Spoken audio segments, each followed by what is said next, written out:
Rosell को इस तरह मॉडर्न कपड़ा पहनकर ट्रेनिंग ग्राउंड में देखकर उनमें से कुछ सोल्जर राइली को मजाक उड़ाते हुए कहते हैं, ऐसा लग रहा है डचस अब हमारे बराबर की ट्रेनिंग करेंगे, इसीलिए ए इस तरह की आउटफिट पहनकर यहाँ आए हैं। दूसरा ए सुनकर हंसने लगता है। रोसली ए सब दूर खड़ा होकर देख रही होती है। तभी वे एक गहरी सांस लेकर कहती है, तो फिर ट्रूप्स सब असेंबल हो जाएं, हम ट्रेनिंग स्टार्ट करने वाले हैं। रोसली के ऑर्डर देने के बावजूद कोई भी ट्रेनिंग ग्राउंड में नहीं आता है। एरन ए देखकर हैरान रहता है और वे कहता है, आप लोग किसके लिए वेट कर रहे हैं, जल्दी ट्रेनिंग ग्राउंड के अंदर आए। इतने में एक वायलेट रंग के केस वाला लड़का कहता है, मैं ये ड्रिल में शामिल नहीं होना चाहता। और वे रोसली को मजाक उड़ाते हुए कहता है,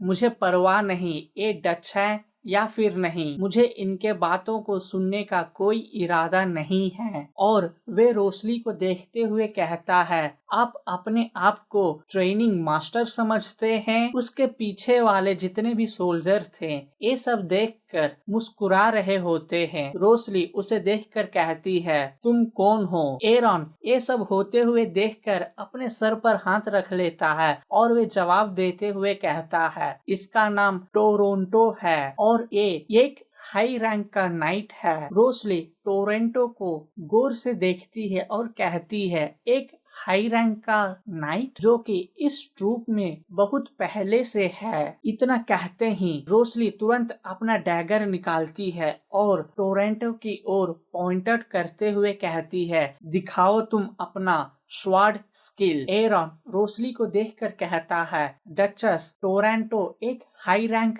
नाइट है, प्लीज आप उसके साथ फाइट ना करें। रोसली अपना कैप उतारती है और वे कहती है, मुझे इससे कोई फर्क नहीं पड़ता है। इतना कहते ही वे फाइटिंग पोजीशन पर आ जाती है। दूसरी ओर हम देखते हैं टोरंटो के साथी वे लोग भी स्वॉर्ड निकालकर टोरंटो के हाथ में देते हैं। टोरंटो मुस्कुराते हुए कहता है, क्या आप सच में मुझसे लड़ना चाहेंगे? इतना कहते हैं टोरंटो शैतानी मुस्कुराहट के साथ अपने मीनार से तलवार को निकालता है और वे तेजी से रोसली की ओर अटैक करने के लिए आता है और कहता है, अगर आपको चोट लग जाएगा तो फिर आप इसके लिए रिग्रेट मत करें। इतना कहते हैं टोरंटो अपना वार रोसली की ओर करता है। रोसली उसका वार को डॉज करते हुए टोरंटो के पेट में एक मुक्का मार देती है, जिसके कारण टोरंटो का पैर स्लिप हो जाता है और वे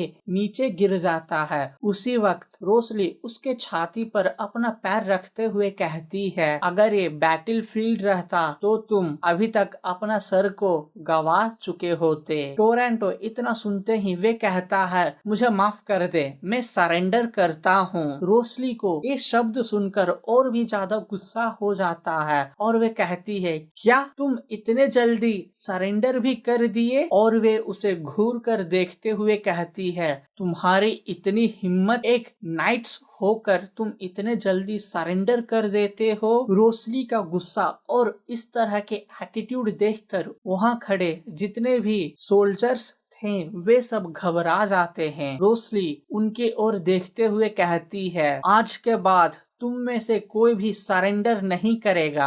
अगर तुमने ऐसा किया तो मैं खुद तुम सब की जान ले लूंगी। इतना कहते ही वे उन सब से पूछती है, क्या तुम सबको मेरे बात समझ में आई? वे सैनिक भी घबराते हुए कहते हैं, यस मैडम। रोसली कहती है, पूरे जोश के साथ एक बार फिर बोलो। वे सोल्जर्स कहते हैं, आज के बाद हम सरेंडर नहीं करेंगे मैडम। इतने में रोसली को कोई पीछे से आवाज लगाता है। रोसली उसकी ओर देखती है और वे नोटिस करती है सोनिया को। उसे देखकर रोसली कहती है, सोनिया एग्जैक्टली उसी दिन पर आई है जब मैं ट्रेनिंग के लिए जा रही हूँ। और उसके बगल में वो कौन है? सीन वहाँ कट होता है और हम देखते हैं उन तीनों को एक कमरे में बैठकर बात करते हुए। सोनिया कहती है, अभी ट्रेनिंग ग्राउंड में जो कुछ भी हुआ है उसे देखकर मैं सरप्राइज सरप्राइज हो गई हूँ। रोसली कैजुअली चाय पीते हुए कहती है, वो कोई बड़ा डील नहीं है, प्लीज तुम उसके बारे में ज्यादा मत सोचो। इतना कहकर रोसली सोनिया की ओर देखते हुए खुद से कहती है, जैसा मैंने सोचा था वैसा ही सोनिया है, और वो आदमी उसके बगल में जो है उसका नाम डार्विस है। ये दिखने में जितना शांत है ये उतना ही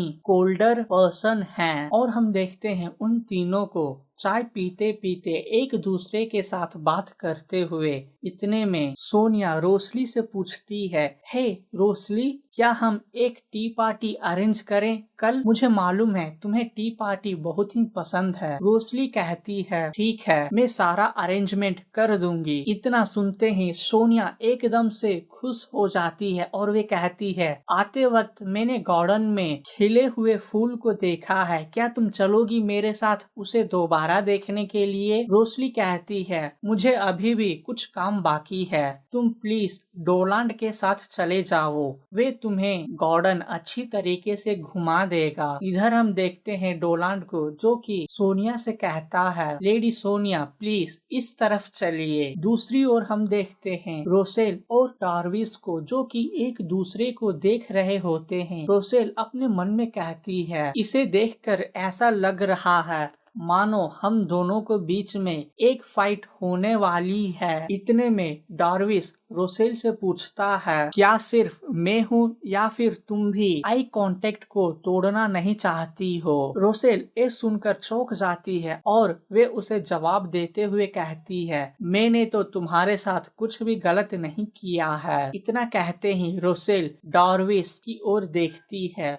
और खुद से कहती है, ये इस एम्पायर का होने वाले क्राउन प्रिंस हैं, इनका टैलेंट ये है, ये स्वॉर्ड मास्टर कहलाते हैं। इनका और रोसेल का बीच में बहुत सारा डिफरेंट है। और वे कहती है, अगर सोनिया हम दोनों के बीच में नहीं रहती तो हम कभी भी एक दूसरे के साथ बात नहीं कर पाते। और वे सोचती है, एक बार जब ये ट्रेडिशनल वॉर खत्म हो जाए और टाइटेनियम माइनिंग को सिक्योर कर लो, उसके बाद क्राउन प्रिंस किसी भी तरह के इशू में इन्वॉल्व नहीं होंगे। इतना सोचते ही डार्विस से कहती है, अब मुझे ट्रेनिंग ग्राउंड जाना है, वहाँ का कुछ काम अभी तक अधूरा है। इतना कहकर वे उठकर वहाँ से जाने लगती है। उसके पीछे पीछे क्राउन प्रिंस भी जा रहे होते हैं। रोसेल डार्विस के आहट को सुनकर पलट कर देखती है और वे कहती है, यूर हाइनेस, आप अपना रास्ता भटक जाएंगे, गार्डन के रास्ता दूसरी तरफ है, इस तरफ नहीं। डार्विस कहते हैं, मैं तुम्हें फॉलो करते हुए ट्रेनिंग ग्राउंड जाना चाहता हूँ, मैं तो देख ही सकता हूँ आखिर वहाँ चल क्या रहा है। रोसेल डार्विस की ओर देखती है और वे खुद से कहती है, आखिर क्राउन प्रिंस मेरे ट्रेनिंग ग्राउंड को लेकर इतना इंटरेस्ट क्यों दिखा रहे हैं? नोवेल में तो ये लिखा था, जब डार्विस यहाँ पर पहली बार आए थे,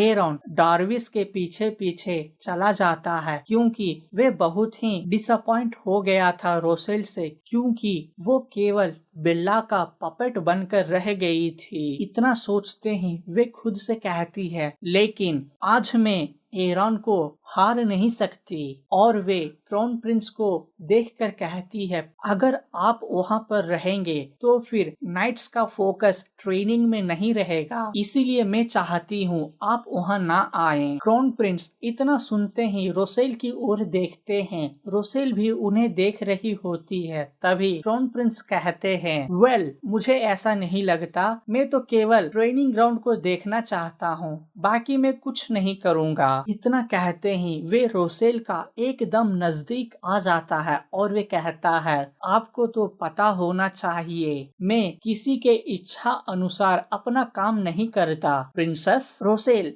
ये सब सुनकर चिढ़ जाती है और वे खुद से कहती है, इस आदमी का कैरेक्टर नोवेल में पढ़कर क्रेजी हो गई थी, इससे मिलकर तो और भी ज्यादा गुस्सा आ रहा है। इतना कहकर वे दोनों ट्रेनिंग ग्राउंड की ओर जाने लगते हैं। क्राउन प्रिंस अपने मन ही मन में कहते हैं, अब आएगा असली मजा। इसी के साथ ये चैप्टर खत्म होता है। मिलते हैं अगले चैप्टर में।